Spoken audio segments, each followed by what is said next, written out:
Do you all feel safer now?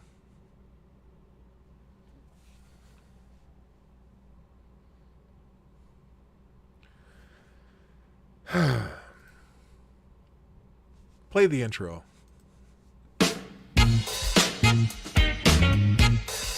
Ladies and gentlemen, coming to you live from the Lucky Dog studio in a hidden location somewhere in the upper Midwest of the United States of America, it's a brother making his own way but with all the wrong opinions.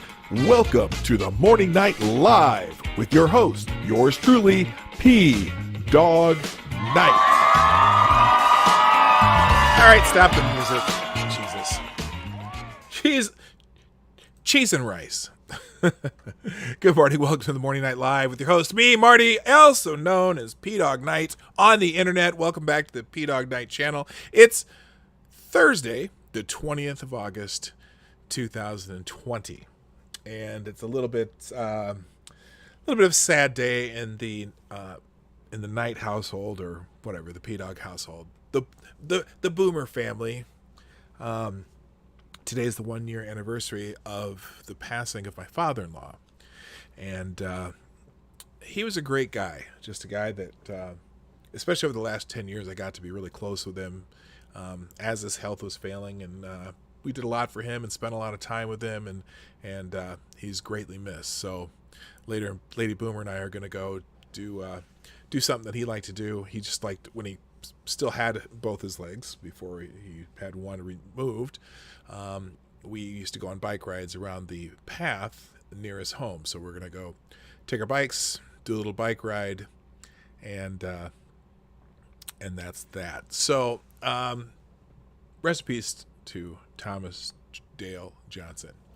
Now, as far as the show today, I have a whole bunch of stuff, but one significant event yesterday that, because of some other things going on in the world, didn't seem to get a lot of play on the mainstream media, although I think it may be one of the more significant events of 2020. It's not one of these 2020 for fuck's sake things, right? Okay. By the way, this is the mask that I have on my Teespring site, which one of the few items I have merch on Teespring, both on Teespring and on Streamlabs on my pdognight.live site. The coffee cup you get for the Dawg Knight site. The mask you can get for the Teespring site. Both those links are in the description down below.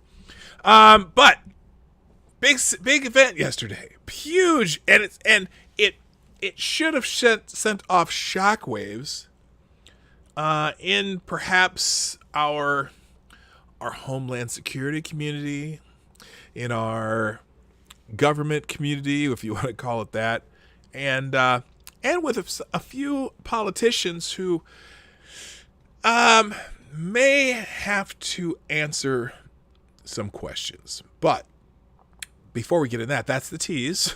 And you probably already know what I'm talking about, but that's okay. That's the tease. But before I even get into that, I got to say good morning to the people who are in the chat, because that's what I do. We'll be doing that as long as until I start averaging over 100. I'm going to do this the entire day. Once I get past that, I might have to just get the people here early. But right now, all of you are worthy of some attention, and I appreciate you so much. First in the chat today was Aloysius Funpucker, who gets the bell. Yay, it worked. It even worked. Good thing there.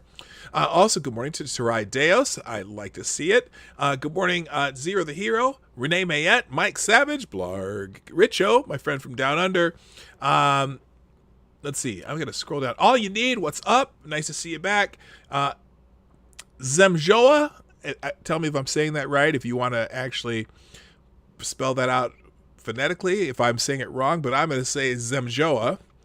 Sounds right. D.I. Freighter Watcher, good morning. Gamer Valine, what's up? Also, Attack Alpaca, good morning. And as I scroll down, Midnight in Exile, who's yes, everyone decided to call me a boomer this morning because once in a while I forget to turn the mic on. That's okay. My settings, I can't set it to automatically leave the mic on, so it just is what it is. I suppose I did it the night before. Maybe I'll do that the night before. No, I can't have the mic on when I'm doing my setup because I have a lot of things to do. Whatever. Anyway, also good morning to Keever Dam. Cynical Lindsay, good morning. Black Hebrew Israelite. That's right. Good morning to who else? Am I getting there? CNN sucks. The most redundant name on the internet. Don't wear them at Goodyear. They love 2020. Yeah, Goodyear. I wasn't going to touch on that story, but I may anyway. Good morning, Keever Dam, Makino programmer. Sean's here. Good morning. And I think I've scrolled through everybody. Did I miss anybody that's here that it's already in the chat? Anyway, if you're lurking, if you're watching at work, or if you're watching while you're driving, hey, don't put yourself in jeopardy. Just enjoy the show. Also, good morning to the pissed off Shih Tzu. And boy, you don't want to piss off a Shih Tzu. They could be some nasty little dogs. Oh, good morning to Becca Fairley too. All right, so now the biggest news to me yesterday. By the way, there's someone new. Danger Feck. That's a new name. Good morning and hello. How you doing? All right, so the news, the biggest thing that came out yesterday to me, because this is something that could very easily snowball into a bunch of other things, right? And that would be the fact that a member of the Mueller Special Counsel team pled guilty to altering documents to get a FISA warrant on a U.S. citizen. Let me repeat the significance of that. This U.S. citizen who actually cooperated with the CIA had a warrant issued by a secret court using falsified evidence by a government official. Wow. Good morning, Aaron Meredith. How you doing? And for some reason, it just doesn't seem to be the biggest news of the day. We've been talking about this Russia thing ever since Donald Trump was elected, right? Since November 3rd, 2016. That was the election day, something like that. And a person, and also, this person, Kevin Kleinsmith, was also on the Crossfire Hurricane team and the Mueller Special Counsel, and was a resistor. Yeah, resist. Now, it was an interesting thing yesterday. The court appearance. I'm not going to get super deep into it, but we're going to read the article from the Washington Examiner. Ex-FBI lawyer Kevin Kleinsmith pleads guilty in Durham investigation. The former FBI lawyer charged in U.S. Attorney John Durham's investigation of the investigators pleaded guilty Wednesday to a false statement charge for fraudulently altering a CIA email to obtain surveillance against former Trump campaign associate. Now, what's fascinating about this, I kind of laughed about this yesterday. So now, officially, more members of the Mueller team have been indicted than Trump's family. I find that just ironic. Anyway, Kleinsmith, who worked on the investigation into former Secretary of State Hillary Clinton's private email server, as well as the FBI's Crossfire Hurricane inquiry and Special Counsel Robert Mueller's team during the Trump-Russia inquiry, admitted that he falsified a document during the Bureau's effort to renew Foreign Intelligence Surveillance Act authority to wiretap Carter Page, who had been a foreign policy advisor to now President Trump's 2016 campaign. Judge James Boasberg, the presiding judge in the criminal case against Kleinsmith, and also the presiding judge for the Foreign Intelligence Surveillance Court, accepted the plea during a hearing conducted by phone before the U.S. District Court for the District of Columbia due to the coronavirus pandemic. Yes, they can't even go into court. They can't, they make these things called masks that are supposed to be the be-all, end-all, right? The masks are supposed to protect you and protect everyone around you. But for some reason, they can't go into court. I just don't understand. Are you going to be standing in front of the judge coughing on him when you plead guilty? I don't know. Anyway, Kleinsmith, who's 38 years old, claimed in early 2007 that Page was not a source for the CIA, when the CIA actually told the Bureau on multiple occasions that Page was indeed an operational contact for them. Durham submitted a 5-page filing to the federal court on Friday, noting Kleinsmith was being charged under 18 U.S.C. 1001A3 for false statements to a FISA court. Wait, you're out of here already? Dangerfield? Shut. Wait, what's going on here? Okay, that's not my name. What's the matter? What's going on here, man? I see hello. Okay, good. And then, god dang, don't know. Game Boy Color. Okay. I'm trying to figure out, because you're new here. Shut. Okay. I don't understand. Okay, well, goodbye. I appreciate you stopping in. Maybe you'll stop in again and everything will be okay. I don't know. All right.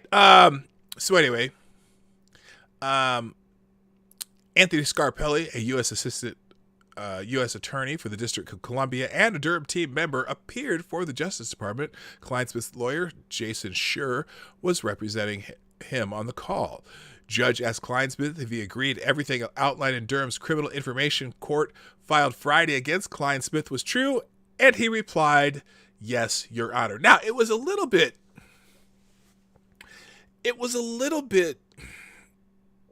strange. I actually listened to the tape, or the recording of this, and so okay, here's this exchange. Boasberg then asked Kleinsmith if Kleinsmith agreed that, quote, "you intentionally altered an email to add language not a source related to the individual one, and you knew such a statement was not in fact true."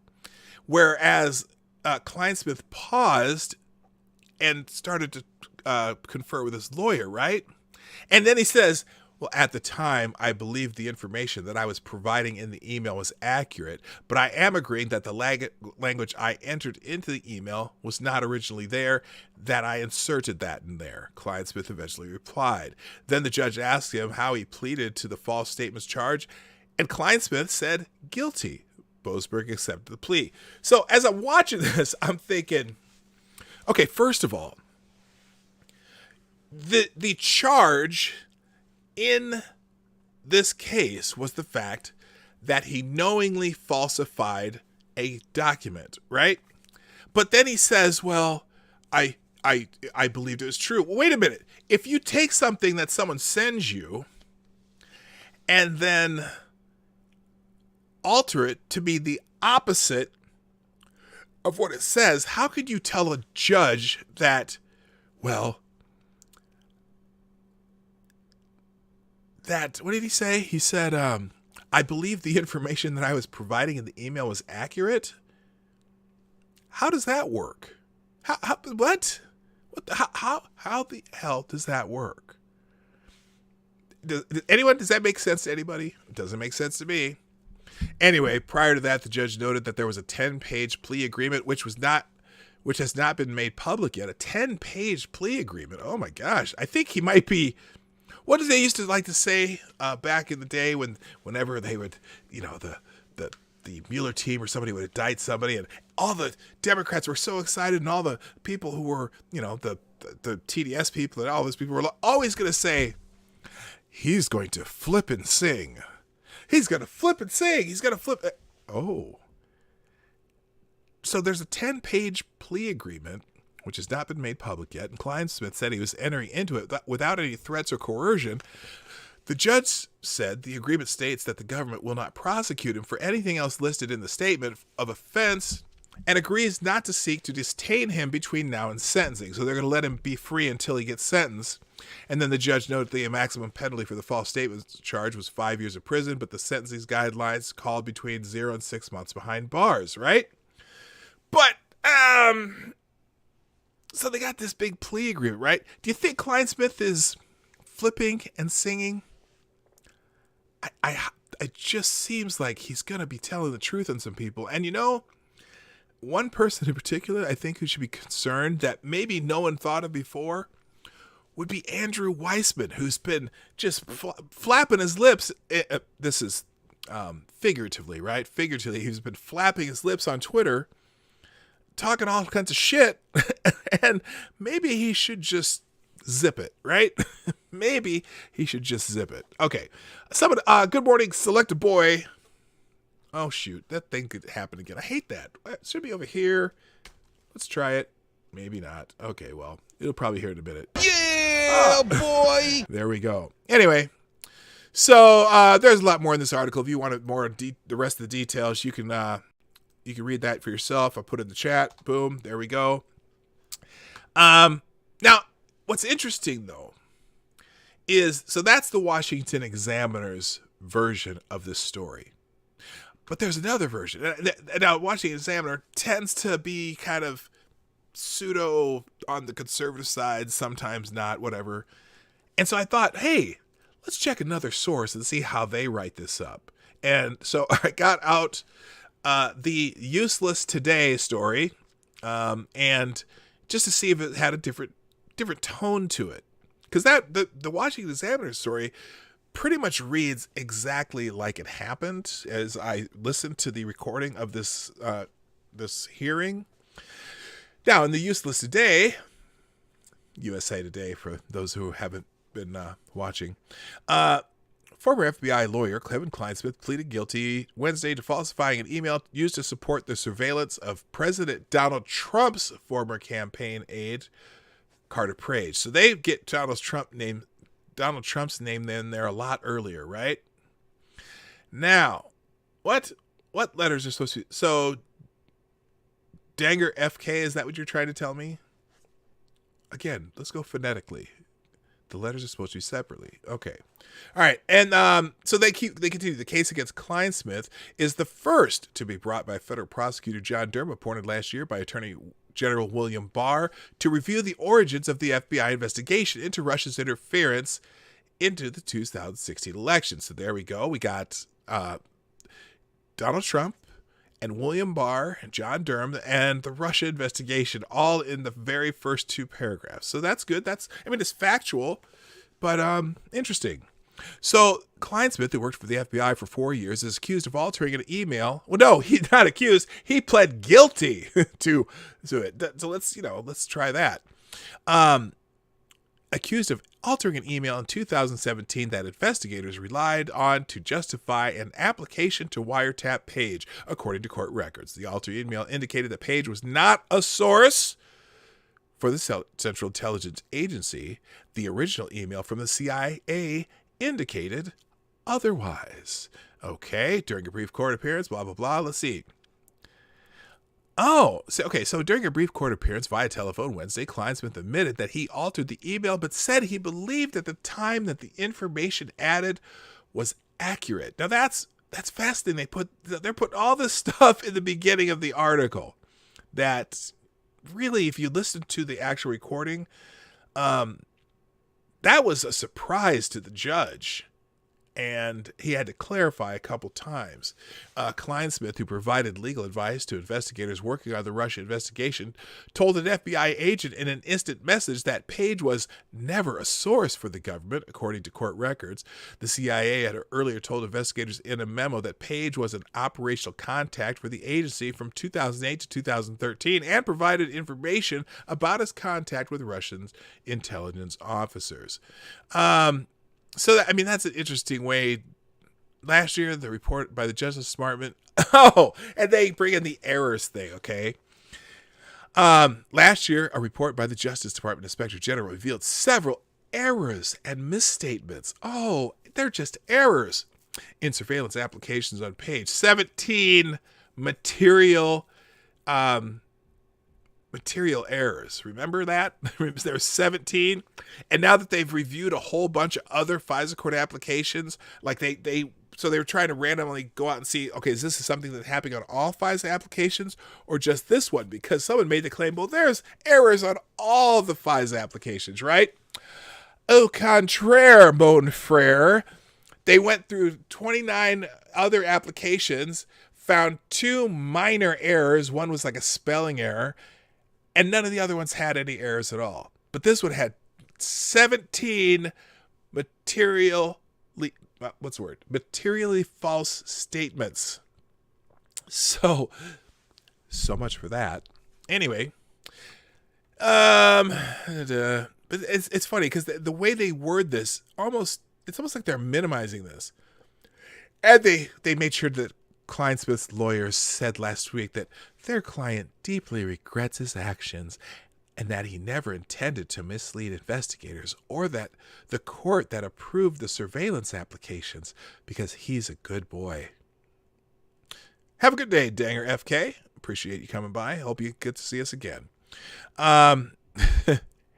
Oh, but they do have a Republican seize. Of course, this is the USA Today. So either the Republicans are going to seize or pounce or, you know the words they use.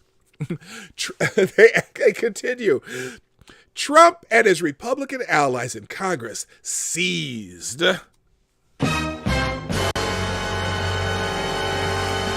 on the Inspector General's finding to cast the Russian investigation as an attempt by President Barack Obama's administration to undermine Trump. It's kind of starting to look like that more and more, isn't it? That might be, you know what I'm saying? The Inspector General's investigation found that the FBI was justified in launching the probe. Okay. By the way, hey Larry, how you doing? The Inspector General's report kind of said that, but that's what the popular narrative is, right? Trump and Republicans urged Barr to publish the findings of Durham's review before the 2020 election. I'm sorry, this is not a review. This is a criminal investigation. It's not a review. It's not like they just want to see how things went and da da da da. We're just like an Inspector General. No. Durham is doing a criminal investigation, and this is the first nugget to fall off the chicken. Got it? Anyway, okay, enough of that crap. Enough about clients. But I think that is low-key the biggest news of the day. Now, the other big news yesterday that I'm staying away from the Democratic National Convention. I'm not going to talk about it. There's tons of people talking about the Democratic National Convention, and I'm sure that someone you are watching on a regular basis is going to be talking about that. So I'm not going to. I'm going to talk about some other news. Now, yesterday, we also got the Senate Select Committee on Intelligence releasing their 5th and final report on Russian activities during the 2016 presidential election, right? They put out their big report yesterday, and it's weird because there's a lot of different reactions to it. Here's the American Thinker who says still no evidence of a Russian hack. Yeah, they don't have evidence of that. Remember? Remember how CrowdStrike testified to, I think it was the Senate committee, that they really didn't have any evidence of a Russian hack of anybody, of the DNC or Hillary Clinton or anybody. It was in their original notes, but they had no actual evidence. Anyway, the Senate Select Committee on Intelligence released its 5th and final report on Russian activities during the 2016 presidential election, while the 966-page volume correctly concludes that there was no collusion between Trump and the Russian government. It still justifies 4 years of criminal investigations into the president's associates, a 2-year special counsel investigation targeting the president himself, and a media's obsession with delegitimizing President Trump's victory by stating as fact that Russia engaged in an aggressive, multifaceted effort to influence and attempt to influence the outcome of the 2016 presidential election. Interesting. The report points to online trolling and Facebook advertisements, because you know how influencing Facebook ads are, right? Any of you are on Facebook? Aren't you constantly just mesmerized by the ads on Facebook, right? You every time you look at, you're reading about your friend's new baby or someone's grandchild or someone's ski trip, and then that ad, you're just like, oh shit, what's that ad? I gotta do whatever that ad tells me. Hi, and Zero the hero. Anyway, after all this time, however, not a single investigator or forensic analyst within the federal government or outside of it has proven the hack has taken place.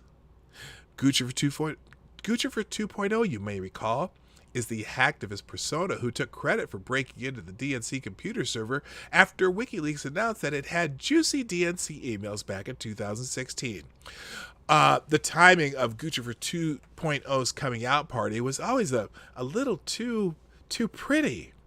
On June 12th, Julian Assange announced that WikiLeaks had the emails relating to Hillary Clinton. On June 14th, Ellen Nakashima of the Washington Post reported, after being briefed by the DNC's computer security company CrowdStrike, that Russian government hackers had breached the DNC computer network.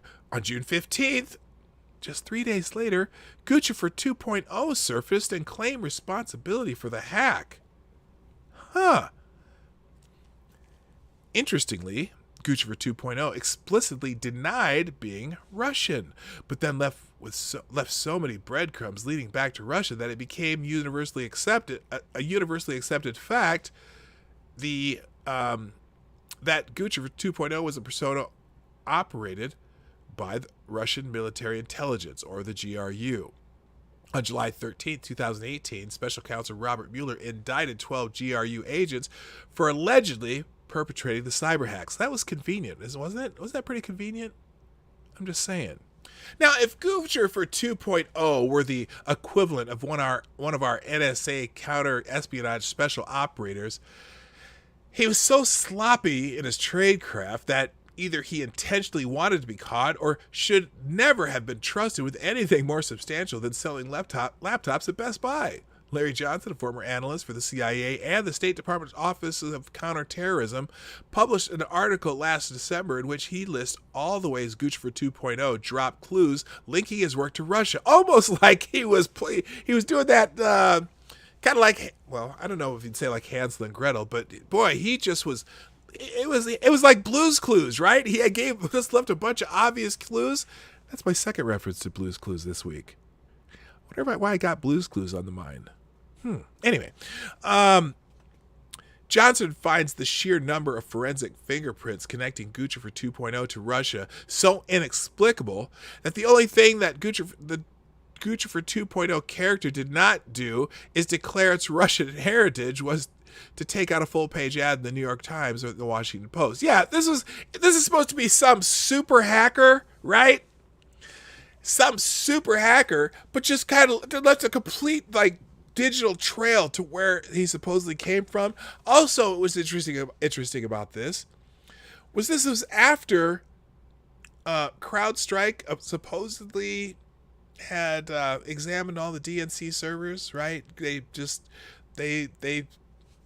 And then later under testimony, they still said they had no actual evidence. It's just amazing how this Guccifer 2.0 just did left this perfect trail to let them figure out where he came from. Anyway, Brennan, Comey, Rosenstein, and Mueller have presented a theory of the case that Russia was intentionally attacking American democracy.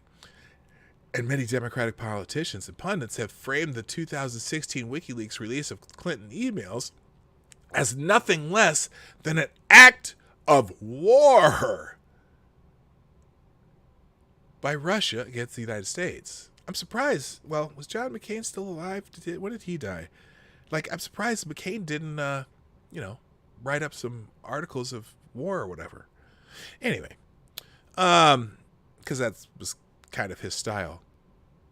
Anyway, with so much inflammatory rhetoric during the time when a misunderstanding and miscalculation between two nuclear powers could have unleashed a number of horrific consequences, the accepted narrative of record that Mueller set down in his report is that Putin attempted to undermine the 2016 presidential election by using cyber espionage specialists so incompetent at what they do and lazy in covering their tracks that they accomplished the digital equivalent of hanging a big flashing red, pink, neon sign around their work saying, "Made in Mother Russia." Anyway, enough of this article.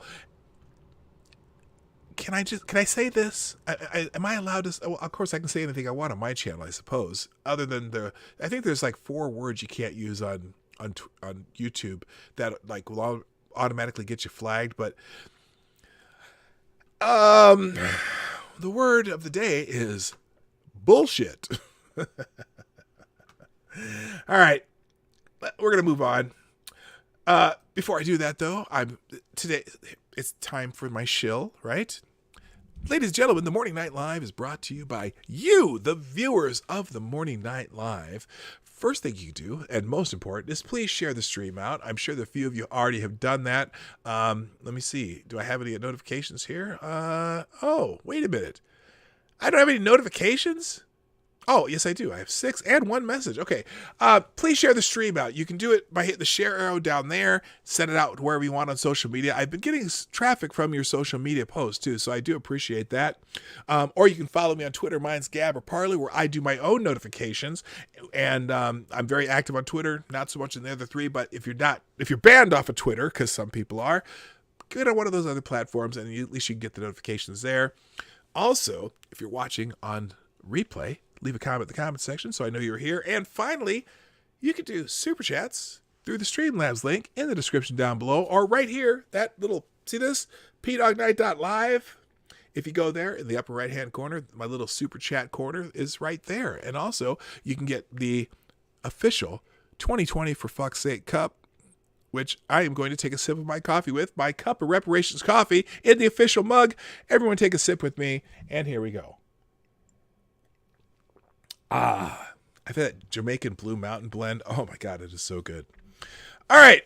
Thank you so much for Mitch the Ripper. Let's see who else here. RVA Dar, Gamer Valine, and Tyler F. Also, Cynical Lindsay, Becca Fairley, and I'm gonna read this one from. Okay, I have my first super chat of the day too. Thank you so much, Gamer Valine, who says, McCain couldn't drop war declarations. He was busy covering up his most recent runs, selling out the U.S. and running for cover for Miss Benghazi 2012. Yes, that is definitely bellworthy. In fact, I think the rest of the crowd really likes that one. Oh, see, I told you. I knew they would. Thank you, Gamer Valine, for the 556. I have the new weapons of war alerts on some of these, so thank you very much. What's this here now? Okay, this is Mr. Ripper.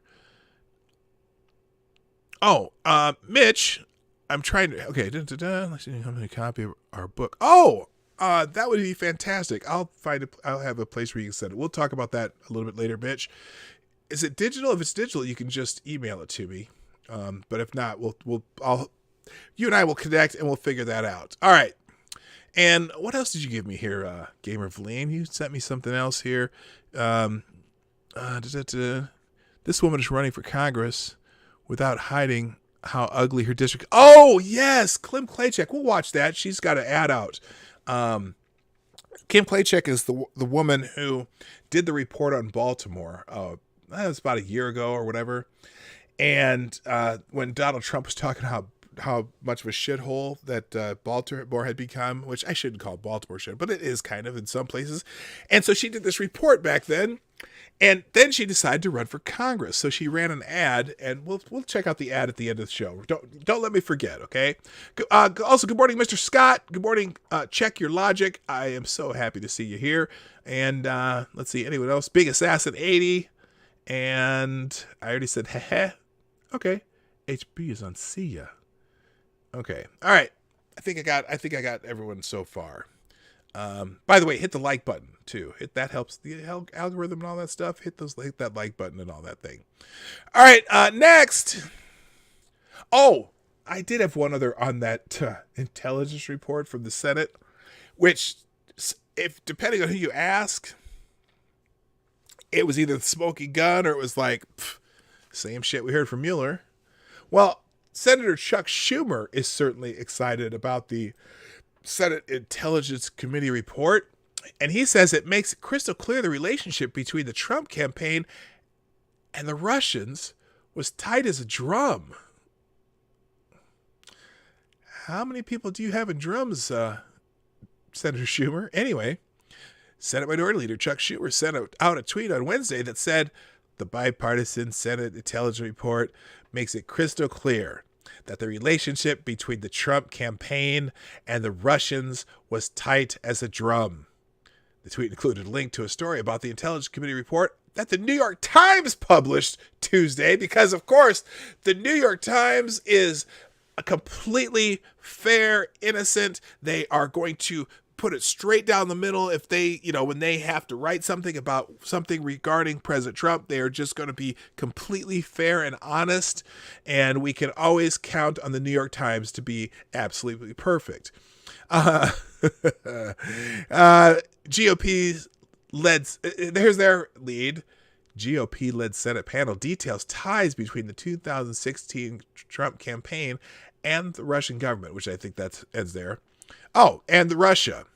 The report said in part, like the special counsel Robert S. Mueller III, who released his findings in April 2019, the Senate report did not include that the Trump campaign engaged in a coordinated conspiracy with the Russian government. Oh, they were honest. Did not conclude that the Trump campaign engaged in a coordinated conspiracy with the Russian government, a fact that Republicans seized on to argue that there was, quote, no collusion, end quote. But the report showed extensive evidence of contact between Trump campaign advisors and people tied to the Kremlin, including a long-standing associate of the one-time Trump campaign chairman Paul Manafort, Konstantin Kilimnik, whatever that says, whom the report identified as a Russian intelligence officer. Mr. Manafort's willingness to share information with Mr. Kilimnik and others affiliated with Russian intelligence services represented a grave counterintelligence threat, the report says. Alrighty then. Nothing else that the Mueller report didn't say. Anyway, so they're excited, and who was it? Some pundit on one of the crazy news channels. Hello, W.R. Costin. Some other newscaster was saying that what did they say? This is just as if Trump confessed in front of the entire nation.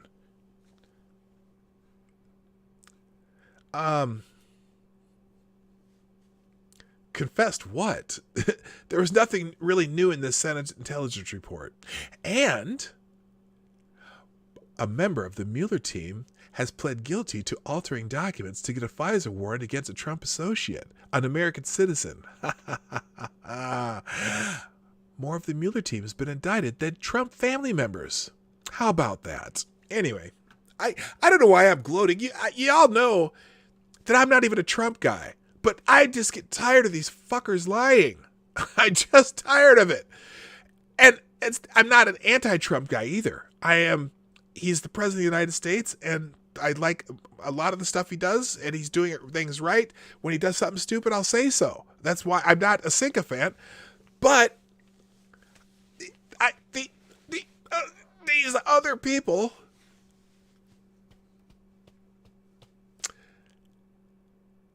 can fuck off. I just don't get it. They lie all the time, and it forces me to defend the president all the time. So there you go. All right, let's move on. Oh no, that's not the article I wanted to. Hang on a second. This article is important to me because it leads into another article that I think is important, will be important too. All right, so as you know, oh, by the way, the official 2020 FFS mask is available at the Teespring link in the description down below. It's way down at the bottom of the description. So in my list of other places to find P-Dog, that's my Teespring link. If you want to get a 2020 FFS mask, that's where you can get it. If you want, there's a cup there too, but the better cup is on the PDogKnight.live page. I'm shilling a lot today. I need sponsors. I'm sponsoring my own show by selling shit. All right. Speaking of masks, you know, we have this big thing about masks in the country, and Joe Biden says that if he and Kamala Harris end up in the White House, in the White House, they're going to call for a nationwide mandatory mask mandate, which, first of all, I don't even know how the fuck they can do that. That sounds pretty unconstitutional to me. But second of all, you know, there's,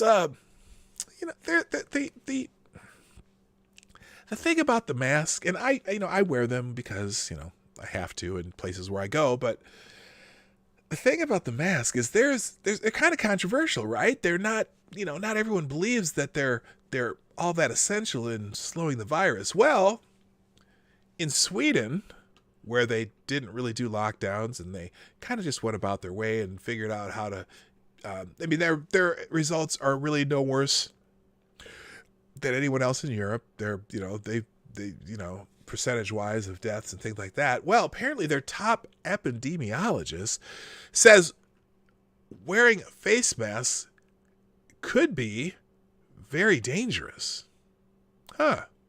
Sweden's top infectious disease expert warns that believing face masks will stem the spread of COVID-19 is very dangerous.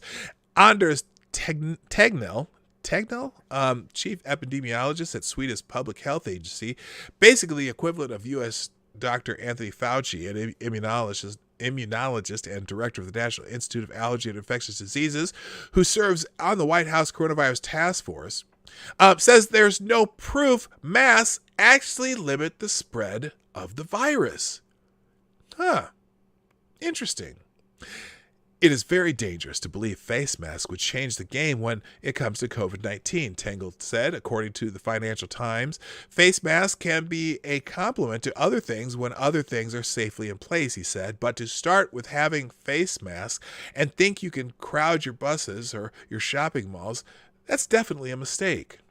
But the U.S. Centers for Disease Control and Prevention, the CDC, says just the opposite.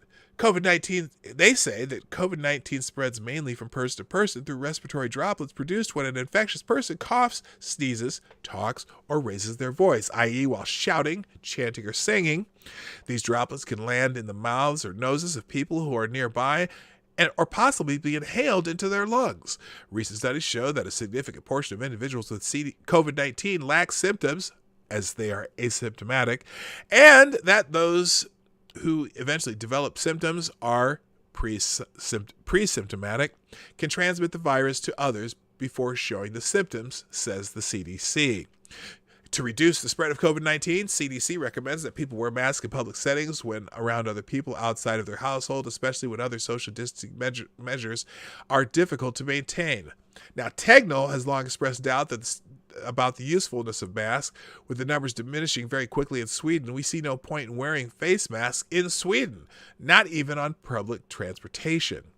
And also, he said that Sweden has come down to these levels and is very promising. Because Tegnell told reporters in Stockholm at the time, the curves are going down and the curves for the seriously ill are beginning to approach zero. So that's in the country that does not do the mask. If you want to read this whole story, poof, chat, go for it. Did I do it right? Yes, I did. It's a Daily Wire article. More on the coronavirus, though. Apparently in France...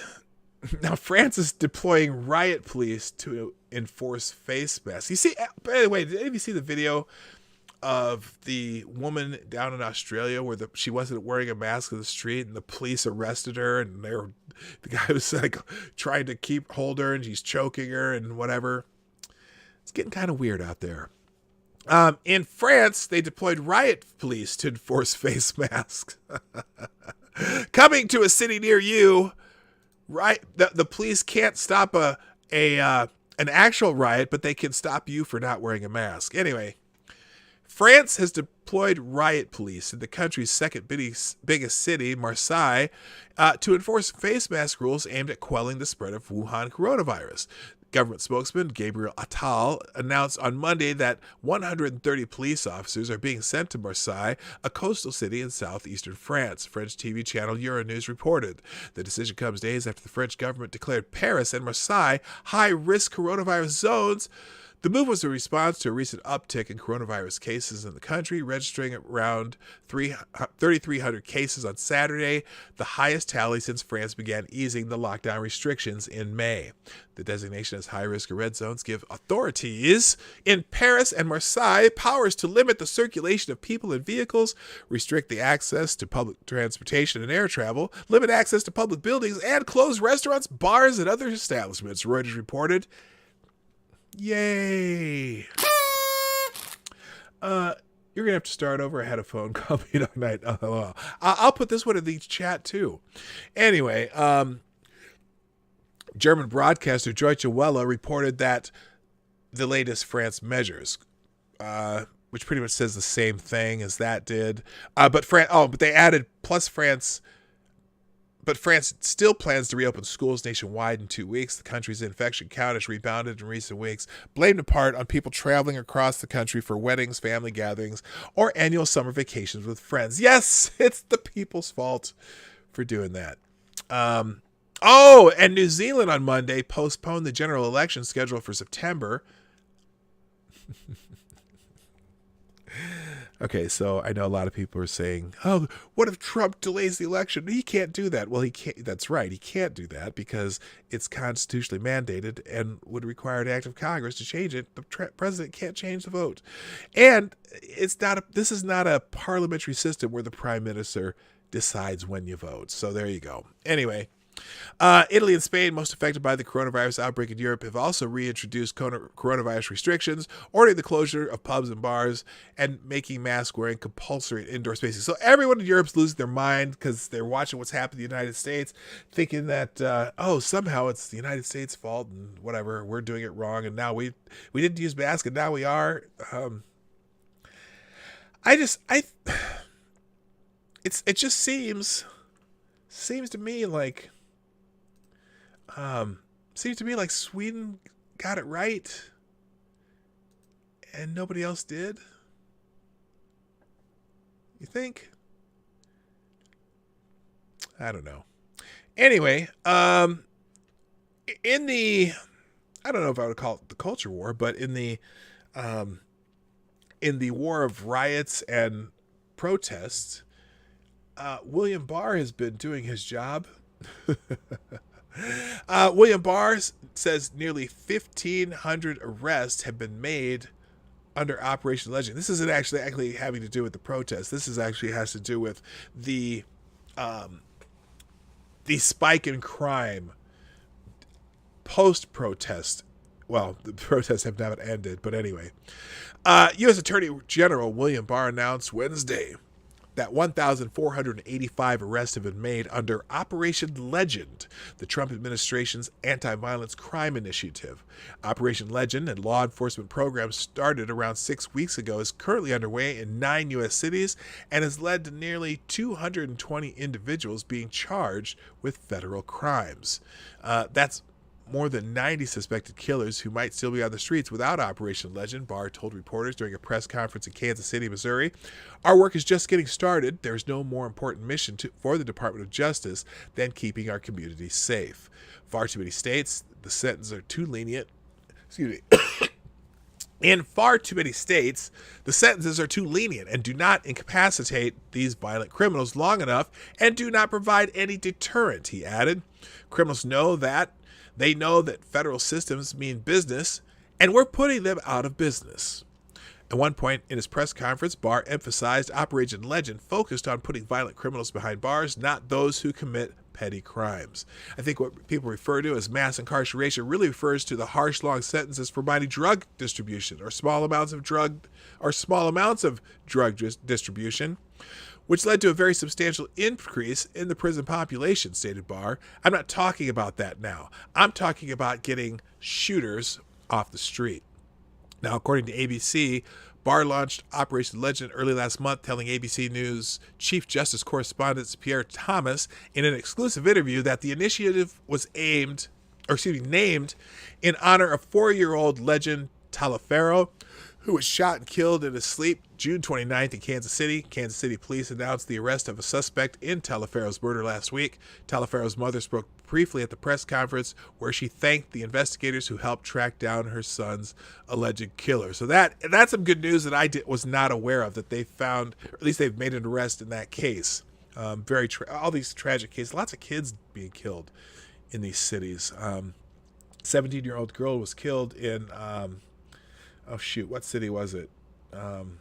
St. Louis the other day, because apparently downtown St. Louis has turned into basically Grand Theft Auto at night, every night, and people are around, driving crazy in their cars and stuff. And a girl got killed because one guy was doing donuts, and then sped out, and then got crashed in another car and killed a girl. And there's been bullets flying all over the place and whatever. So be careful in those cities, people.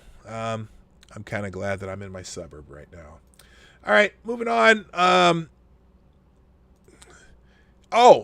And because of all the chaos that's happening around the country,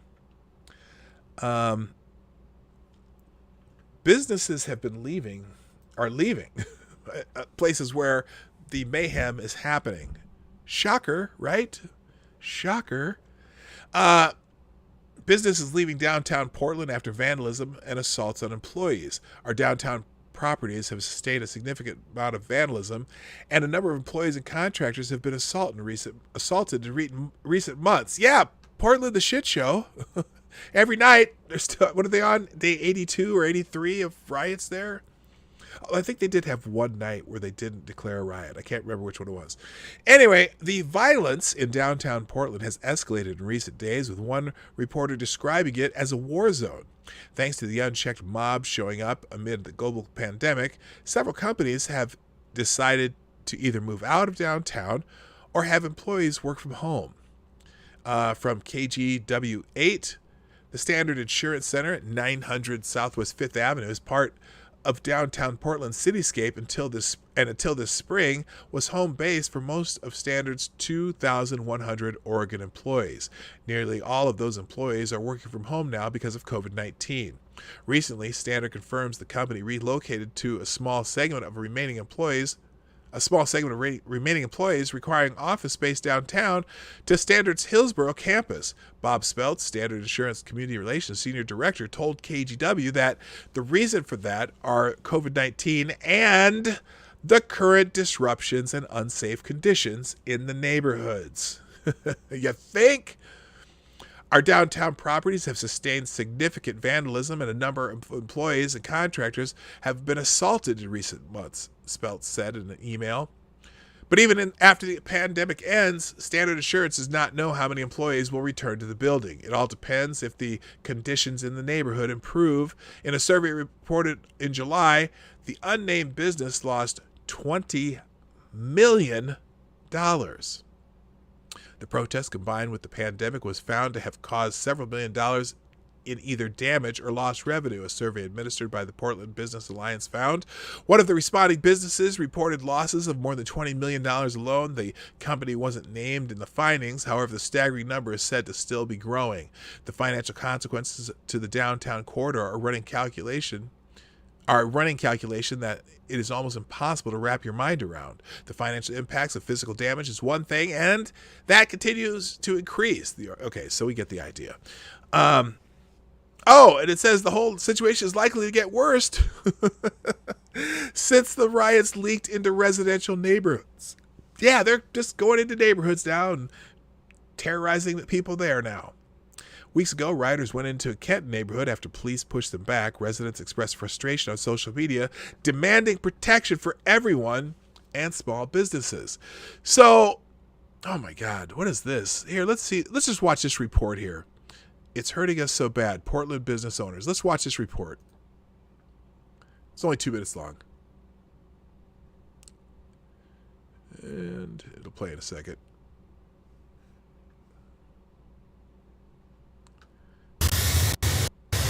If you haven't been to downtown Portland for a while, it's a mess. You may not realize it, but this is a common sight the morning after a weekend of riots. Gotcha. There's graffiti in many places, but especially on the base that held the elk statue for more than 100 years, and on the outside of the federal courthouse. And there is frustration among business owners struggling to survive after shutting down for coronavirus, then reopening to chaos. It doesn't make any sense. I mean, I was patient at first and I understood why the destruction was happening, but it's still happening and it's hurting us so bad. Jen Cosby owns the Lotus and Bean coffee shop in downtown Portland. She supports the peaceful protests, but not the destruction. Whoa,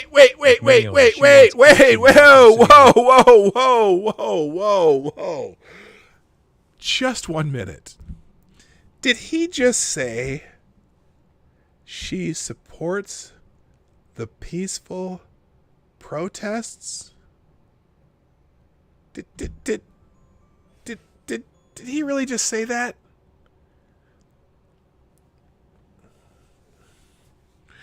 Where exactly was the peaceful protest in Portland?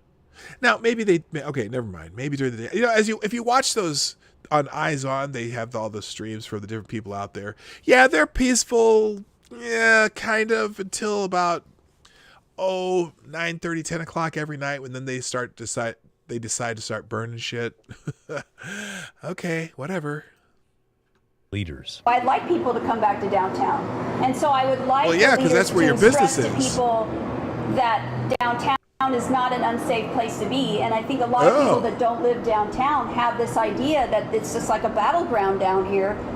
During the day, it's a ghost town. Part of the ghost town feel is no doubt due to the coronavirus, but there's no missing the blocks and blocks of boarded up storefronts. More boards went up today on the federal courthouse. It's not exactly an inviting image that would draw locals or tourists to visit. I talked to the owner of the pawn shop back there, H&B Loans. He didn't want to go on camera, but he definitely had a lot to say. He feels let down by the city leadership. He said he's been here for 50 years. He's never seen it this bad. He wants them to put an end to the destruction immediately. He says that people are afraid to come downtown. Well, who's going to put the end around today? It is pretty empty. At Portland's oldest restaurant, Huber's Cafe, co-owner James Louie told me those who think the destruction is helping the cause are wrong. Those people, they need to stop.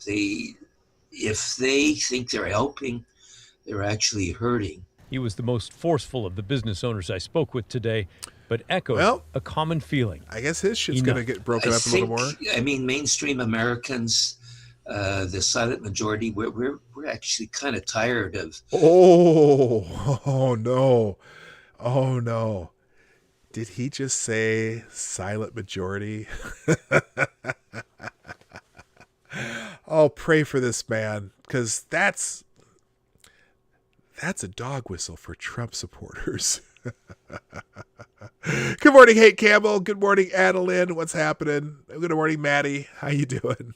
Oh my God, I feel bad for this guy. All right, let's see. Let's catch the end of this. Seeing these anarchists destroying our city, and we would like to see, the police step up and take care of these people. Oh, this poor in guy. Downtown Portland, Pat Doris, KGW News. All right, so that's the report from the KGW. So, that guy. Does anyone think he's going to have a target on him now? I do. If you had and they showed what his business was too. Portland's oldest restaurant. So guess what? I would not be surprised at all if he gets targeted now, just for talking about it. Because that's how these assholes are. They are just, good luck to that man. I pray for him. And I don't pray that often. It's not occasional. Okay, so now also then finally, the protests of peace. Well,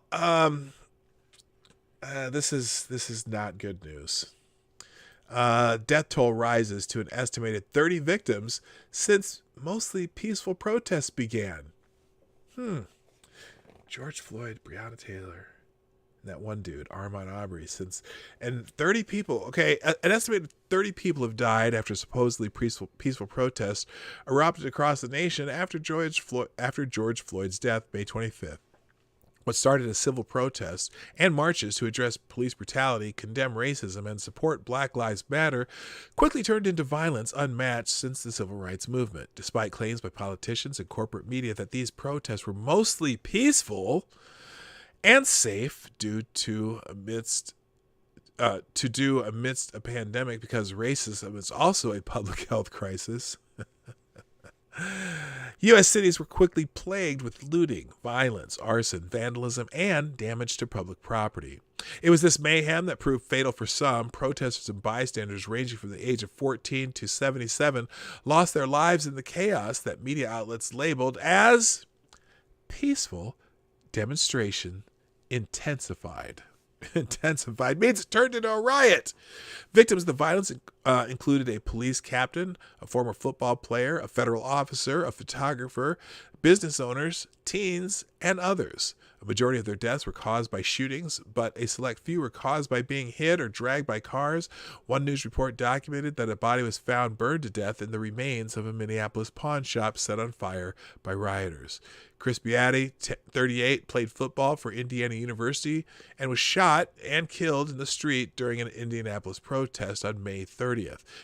Beatty's family says they were told he was helping two women being mugged when he was shot. This is the reference to him. And, wait, Indiana University. Oh, this guy, did he get drafted too? I don't know. Anyway, only some of those responsible for these deaths have been found and charged. Many people killed were African Americans, compounding the tragedy for black families, the Associated Press reported. While the media circus ran circles around the issue of these riots and deaths, others spoke out, calling for the cessation of violence to shield people from further injury and death. In June, Seattle Police Chief Carmen Best spoke out against Capitol Hill Autonomous Zone, Chaz, after a series of fatal shootings, violence, and tensions between Chaz members and police broke out in the area. Remember when she said this? Enough is enough. She said, calling for Chaz's dispersal. 2 African-American men are dead at a place where they claim to be working for Black Lives Matter. We've had multiple instances of assaults, rape, robbery, shootings, and this is something that is going to need to change, she said. Well, the change ended up being that she retired. Not resigned. They wanted to make sure you knew she retired. Wonder if she would have retired if all these assholes weren't out in the streets. Anyway, Attorney General William Barr called out the violence, stating that it was causing senseless havoc and destruction on innocent victims. In the wake of George Floyd's death, violent rioters and anarchists have hijacked legitimate protesters to wreak senseless havoc and destruction on innocent victims, Barr wrote. To state what should be obvious, peaceful protesters do not throw explosives into federal courthouses, tear down plywood with crowbars, or launch fecal matter at federal officers. Such acts are in fact federal crimes under statutes enacted by this Congress, he added. Barr also pledged to take legal action against those causing the destruction. So anyway, and then obviously Donald Trump is his law and order and paid tribute to David Dorn. I don't know, man. Anyone have a prediction on when this shit's going to stop? Because I sure don't. I don't have one. It's hard for me to understand. You know, when I see these people out screaming Black Lives Matter, but then Black lives are being snuffed out left and right, and no one says anything about those lives. Oh, only some Black Lives Matter. I get it. Some Black Lives Matter. Only if they're killed by a police officer. Well, those are few and far between. Particularly the ones that are unjustified. They're few and very far in between and don't even compare to the black lives we lose every day. To other people violence, other than police violence. Is that the way we want to put it? But I bet if you ask these protesters, I'm sure they think that we're being targeted, we're being persecuted, we're being it's a black genocide. No, it's not. Ooh, what was that? Holy shit. All right. It's that time where we try to see what's happening during the day. And also, I want to show you this video of Kim Klacik. Thank you again, Gamer Valine, for sending this to me. Let's watch Kim Klacik's campaign ad. Just a second here. Let me do this. I'm going to move this to YouTube. Hang on. As soon as it shows up. Poof. Let's go here, and we're going to pause it as soon as it pops up. Meanwhile, I'll have my YouTube window ready for when this pops up. Holy shit. Come on, computer. And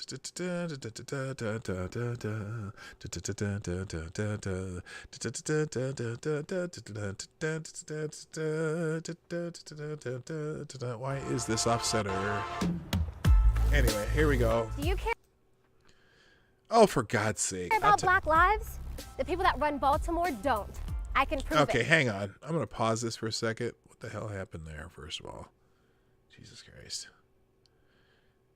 Tell you what, I'm going to let it load a little bit before we watch this, because whatever internet problems I'm having. So we're going to let that go. Let's just check. We'll watch that in a little bit. Also, let's see. What's the other notification here? Thank you, David Schoen. Jedi Ghost Bear, for retweeting the show. Are you here, Jedi Ghost Bear? I haven't seen you in here yet. Or are you in here in another name? I'm just curious. Anyway, let's check the Explore tab and see if there's any breaking news that does not have to do with the. Oh no! Oh my God! Okay, this is breaking news. Steve Bannon indicted on fraud charges for alleged fundraising scheme. Do you think this is some targeted bullshit? I'm curious. Donald Trump's former political advisor and other leaders of the We Build the Wall online fundraising campaign have been arrested and charged with wire fraud and money laundering by federal prosecutors. Let's see. Leaders of Build the Wall online fundraising campaign charged with defrauding hundreds of thousands of donors. How so? Here's the acting U.S. attorney. Oh, of course. It's the Southern District of New York. Of course it is. Oh my God. You know what? This will be fascinating. Here's the statement.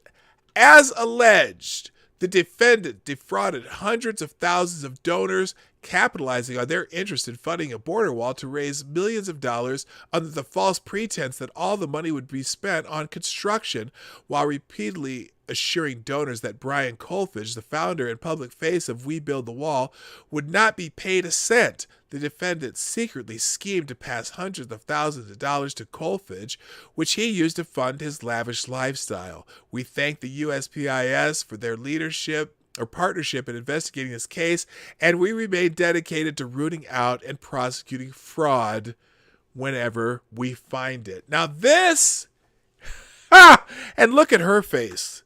Does she just look like she would throw on a pussy hat and go out to a protest? Okay, this is fucking fascinating. Steve Bannon indicted. Now, it's funny that they indicted Steve Bannon. Did they? I'm curious. Have they indicted Steve the Kolfage? What's his name? It was Brian Kolfage. Let's see here. Oh my God. All right. Announced the unsealing of the indictment charging Brian Kolfage. Okay, they got Kolfage. Oh, but notice now the headline's about Steve Bannon. So I was just curious. Kolfage, Bannon, Badalato, Timothy Shea for their roles in defrauding hundreds of thousands of donors in connection with an online crowdfunding campaign known as Build the Wall that raised more than $25 million. The defendants are arrested this morning. Kolfage will be presented today before U.S. Magistrate Judge Hope T. Cannon in the Northern District of California. Bannon will be presented today in the Southern District of New York. But I can't. This is... yes, Midnight in Exile. You're 100% correct. This is about Kleinsmith. Baldado will be presented today for U.S. Magistrate Judge Tom Wilson in the Middle District of Florida. Shea will be presented today before the U.S. Magistrate Kristen L. Mix in the District of Colorado. The case was assigned to U.S. District Judge Annalisa Torres in the Southern District of New York. Of course, the activist district. Oh, let's see what the TDS people are saying. Jim Sciutto breaking. Federal prosecutors have charged Steve Bannon and 3 others with defrauding donors of hundreds of thousands of dollars in a border wall fundraising campaign. Bannon has been arrested according to a spokesman for U.S. Attorney's Office. You know they are dancing at the DNC right now. They are jumping for joy. This is going to get real interesting real quick because they're saying, so according to that release, that is because they defrauded people because they said Colfage would not be paid, and they're funding his lavish lifestyle. That's some wordsmithing right there. That is some word. I think Colfage is pretty wealthy anyway. This is amazing. Kyle Griffin, Steve Bannon is charged. 1 count of conspiracy to commit wire fraud. 1 count of conspiracy to commit money laundering. Which carries a maximum penalty of 20 years in prison. Former CBS Pat Millen. Okay, same thing here. Unbelievable. Pete Williams, NBC. It's a garden variety fraud case. The court documents basically say this thing was pretty suspect almost from the beginning. Well, there is evidence that they were building sections of the wall. Now, some of it they had problems with. Colleague, NBC Justice correspondent Pete Williams is joining us. Pete, you got new reporting here? Well, according to the court documents, this We Build a Wall thing came and flamed out very quickly. It was founded in December of 2018. Flamed out? They raised $25 million and they had a section that they were building. Now, I don't know. We'll see. The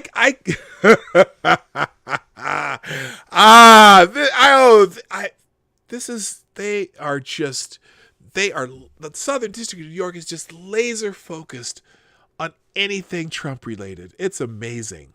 It's amazing. And again, you can indict a ham sandwich, right? You ever heard that phrase? And was an immediate, astonishing success.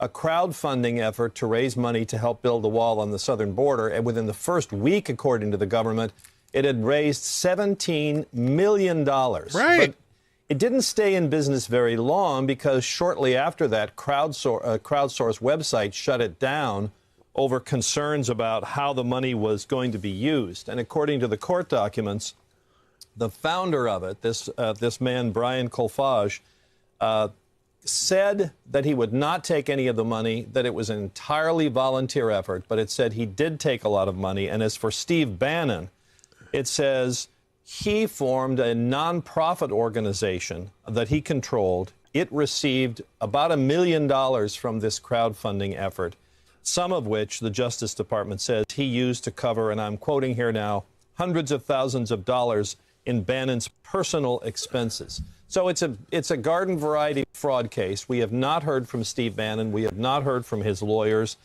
He will be presented today in New York, in Manhattan, to face these charges. These days, a lot of these court appearances tend to be by teleconference, so I don't know that he'll actually be in the courthouse. Oh, my God. Or whether they will do this remotely. We're waiting to hear about the details for that. But the court documents basically say that this thing was pretty suspect almost from the beginning. Well, because you guys didn't want anyone building the wall, of course. That's why it was suspect.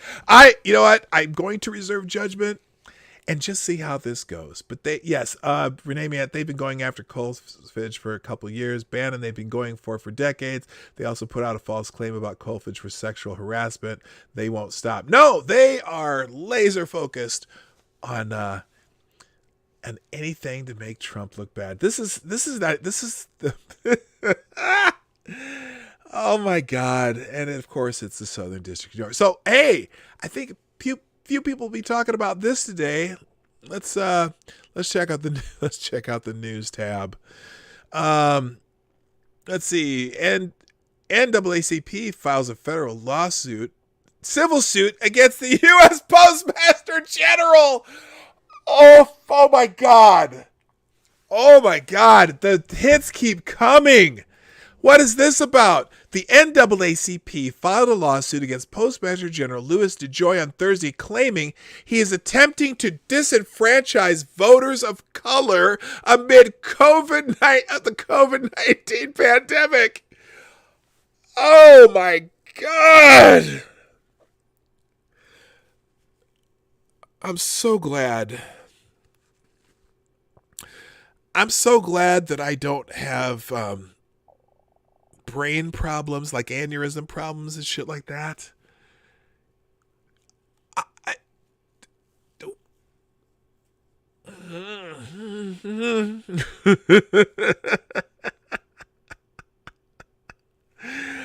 How? You know, I can't even talk. Holy shit. It's like, look,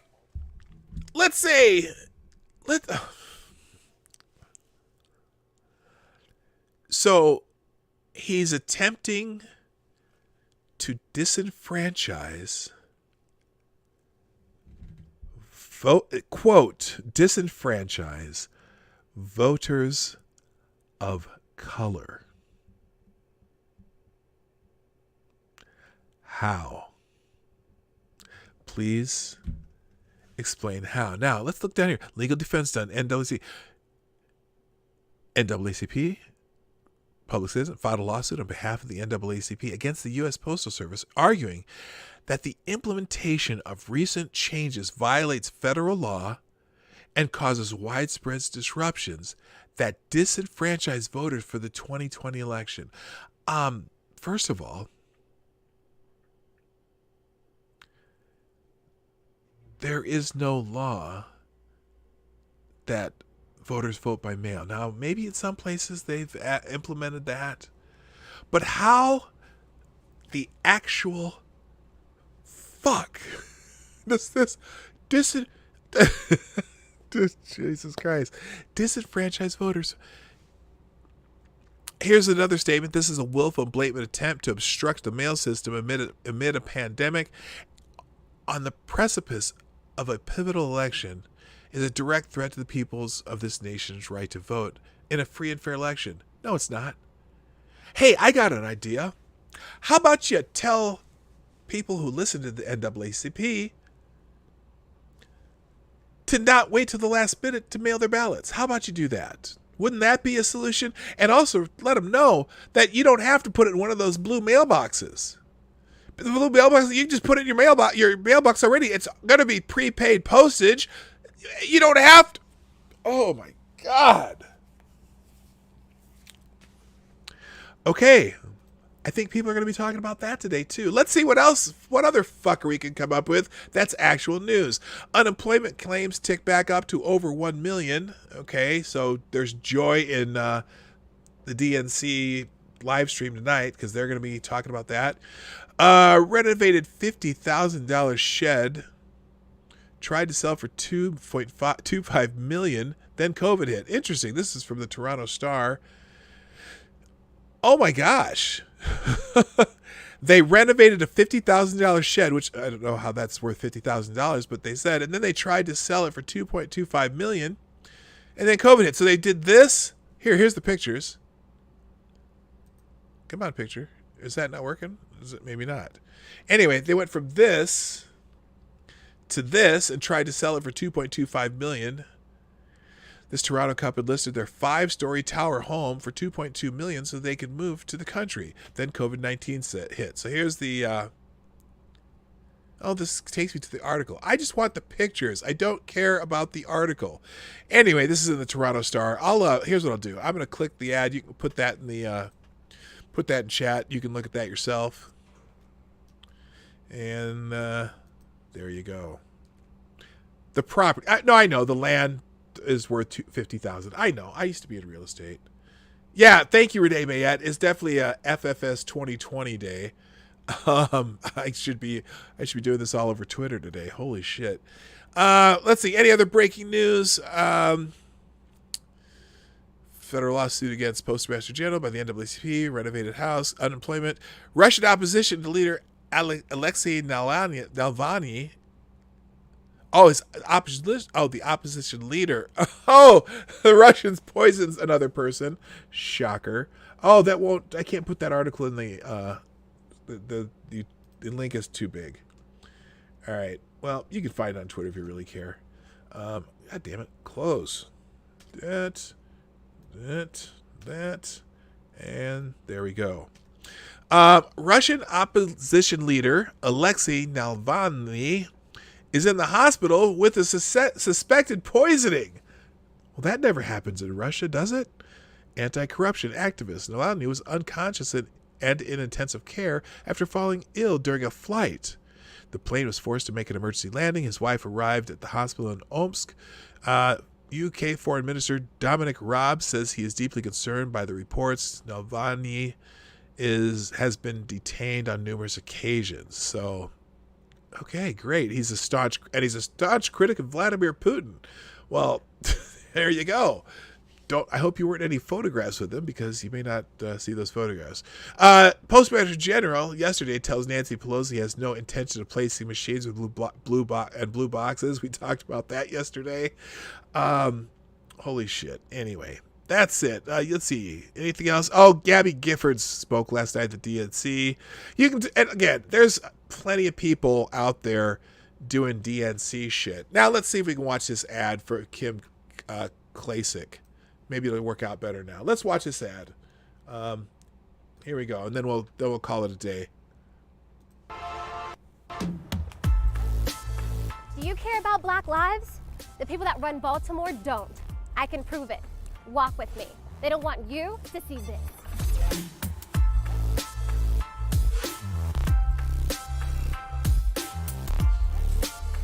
I'm Kim Klacik.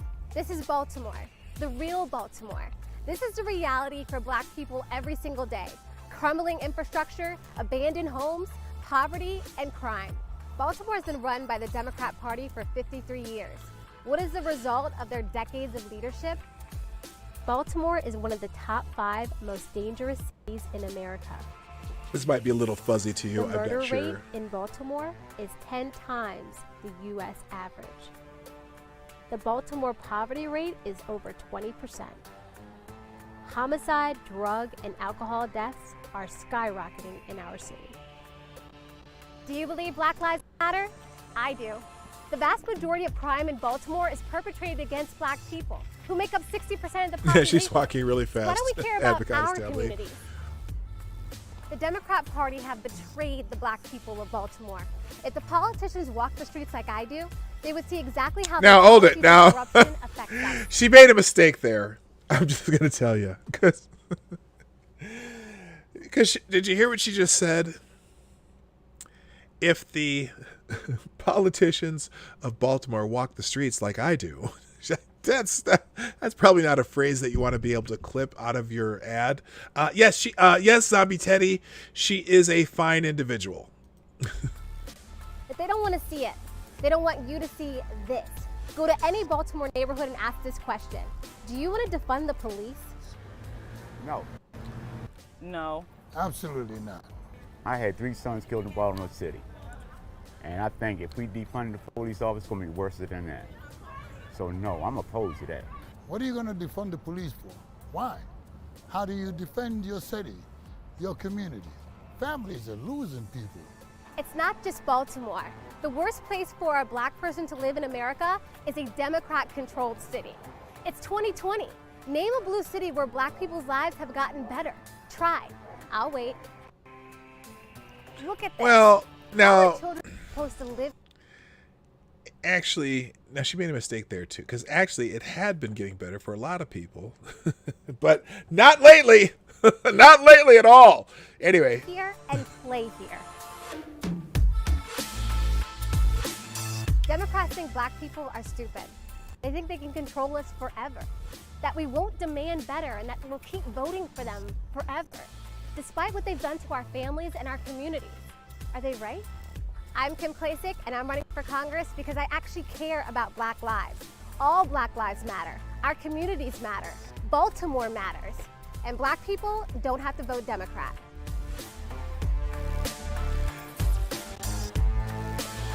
So, it's a fascinating ad.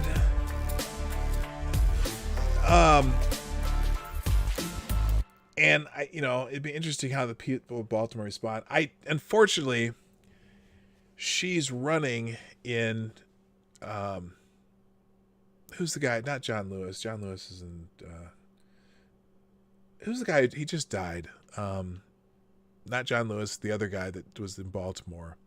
And anyway, I can't remember. It'll come to me, or one of you will tell me who it was.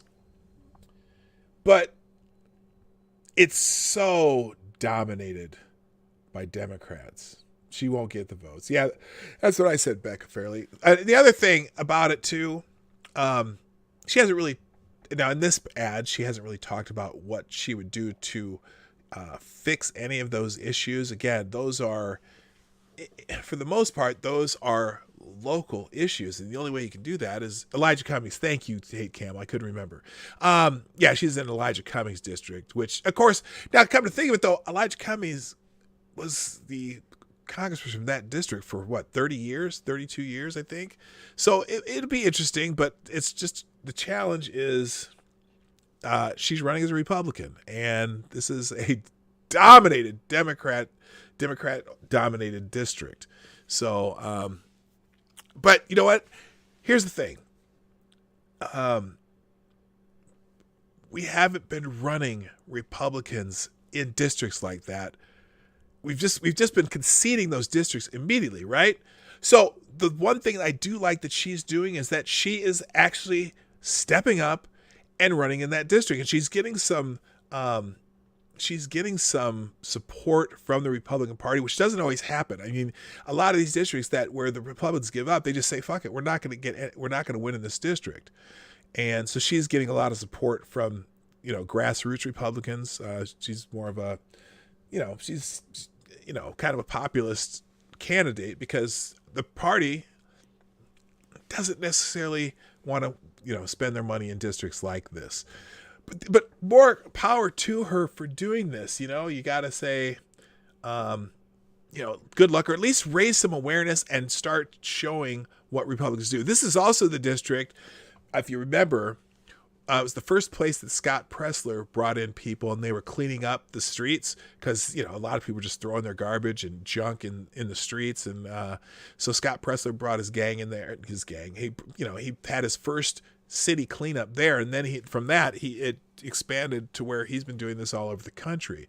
And part of it is because of Kim Klacik, her report for one of the news stations in Baltimore, talking about how bad this district had become, and that got the president to talk about it, that got Scott involved in it, and now she's running for Congress. So more power to her. I hope she can convince people of some issues, not just how bad it is there. Obviously some people in the street that she talked to are like, yeah, this whole defund the police thing. Are you nuts? We need more police around here. We need protection around here. We need some deterrence to all this, bloodshed that happens. And Baltimore is, now it's funny because, part of that is, I would say misleading, but when you say that the murder rate in Baltimore, homicide rate in Baltimore is 10 times the national average. Well, you could say that about any city right now, because the national average also includes, very rural areas that don't have murders at all. You know what I'm saying? And also there are Republican areas where there are lots of poor white people. That's another argument that you'll hear against what she's saying. But again, the murder rate in those areas don't even come anywhere near to what is happening in some of these large cities. So that's that. Let's see. I'm going to just check to see. You know something I haven't done? I don't even know. Let's do this. PDK News. I haven't even checked the hashtag in months. Let's see if there's anything new up here. Let's see.